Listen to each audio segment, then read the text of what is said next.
মোদী চৰকাৰ অহাৰ পৰা ভাৰতবৰ্ষত UPI পেমেণ্টৰ প্ৰচলন বহুত বাঢ়িব আৰম্ভ কৰিছিলে, কিন্তু বৰ্তমান সময়ত বিভিন্নখন ৰাজ্যত এই UPI পেমেণ্টৰ যিবোৰ বাৰকোড আপোনালোকে দোকানৰ বাহিৰত দেখিবলৈ পায় বা দোকানত যিবোৰ ওলমি থাকে, এই সকলোবোৰ তেওঁলোকে ফালি বা দলিয়াই ভাঙি পেলাব আৰম্ভ কৰিছে। যিটো সময়ত এজন সৰু ল'ৰা ছোৱালীৰ পৰা আৰম্ভ কৰি এজন বয়সীয়াল ব্যক্তিলৈকে সকলোৱে মোবাইল ব্যৱহাৰ কৰি UPI পেমেণ্ট কৰিব আৰম্ভ কৰিছিল বা যিসকলে শিকিব আৰম্ভ কৰিছিল, এনেকুৱা এটা সময়ত কি কাৰণে এই UPI পেমেণ্টসমূহ বিভিন্ন ৰাজ্যই বৰ্জন কৰিবৰ কাৰণে আৰম্ভ কৰিছে। লাগিলে দোকানীজন এজন গাখীৰৱালাই নহওক কিয়, এজন চাহ দোকানী, এজন বজাৰত কাম কৰা সাধাৰণ কৰ্মচাৰী বা ঘৰত কাম কৰা সাধাৰণ কৰ্মচাৰী হওক, পাণ দোকানী হওক বা ডাঙৰ ডাঙৰ শ্বপিং মল বা দোকানী নহওক কিয়, সকলোৱে বৰ্তমান UPI পেমেণ্টৰ সেই বাৰকোডসমূহ ফালি চিঙি পেলাব আৰম্ভ কৰিছে।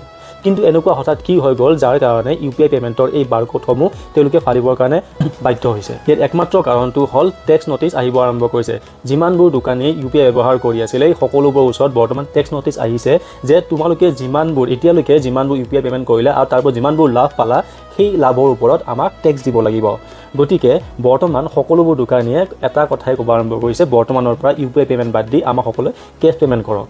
বৰ্তমান বেংগলোৰ, যাক টেকন'লজি এটা হাব বুলি কোৱা হয়, তেওঁলোকে UPI পেমেণ্ট বাদ দি পুনৰ আগৰ দিনলৈকে অৰ্থাৎ কেছ পেমেণ্টলৈকে আগবাঢ়িব আৰম্ভ কৰিছে। কাৰণ তাত থকা বিভিন্ন দোকানীৰ ওচৰলৈকে নটিচ আহিব আৰম্ভ কৰিছে, আপোনালোকে যিমানবোৰ প্ৰফিট এতিয়ালৈকে ইনকাম কৰিলে, এই প্ৰফিটৰ ওপৰত আমাক টেক্স দিব লাগিব, অৰ্থাৎ GST দিব লাগিব। কিন্তু তেওঁলোকেও এটা ৰিকুৱেষ্ট কৰিছে যে আমাক প্ৰফিটৰ ওপৰত নহয়, আমাৰ মাৰ্জিনৰ ওপৰত আপোনালোকে টেক্স লগাওক।